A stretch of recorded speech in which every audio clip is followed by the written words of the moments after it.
Working as a brand new editor, I think is really tough.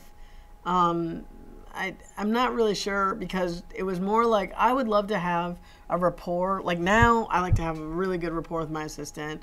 The last assistant that I had was Chris McCaleb, and that was probably the best working relationship that I've ever had. And I'm bummed that, it's supposed to happen this way, so he's moved on. I'm glad that he's editing. I miss him, and but I know that that's the way it's supposed to work. So, but as a new editor, it's like it's hard to have that because you're just trying your best just to get the stuff on screen. It's like I can't I couldn't give my new work. I couldn't give as a new editor. I can't give my assistant like scenes to cut, And also, I'm like an editor. I mean, I was a very accomplished assistant and a really good sound effects assistant.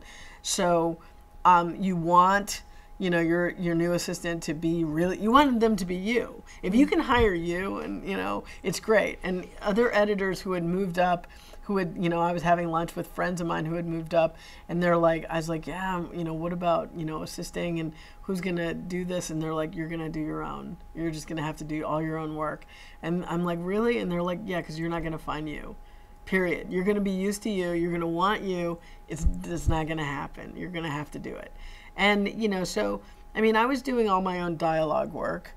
And I was doing a good bit of my own sound effects work. And I would give work to the other assistant, the assistant. We had a different assistant there in the first season. And I was giving work to her. But I ended up having to do a lot of my own because I was just really particular. I mean, at that point, you have an ear, and you also, as an assistant, coming up as a new editor, being an assistant not too long ago, you're very used to this. You know, like what your library is. You know which bird track you like. You know which cars work. And also having done all the assisting work and all the sound effects work on the pilot was like, look.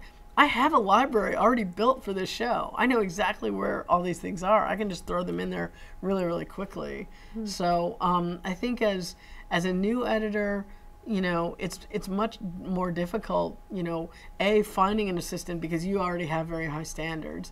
As an accomplished editor or somebody with, a little bit more, experience under your belt, you kind of can get, sort of an idea of how you want to work with an assistant. I mean, I'm all for mentoring and sharing because I think that there's a way that it should work.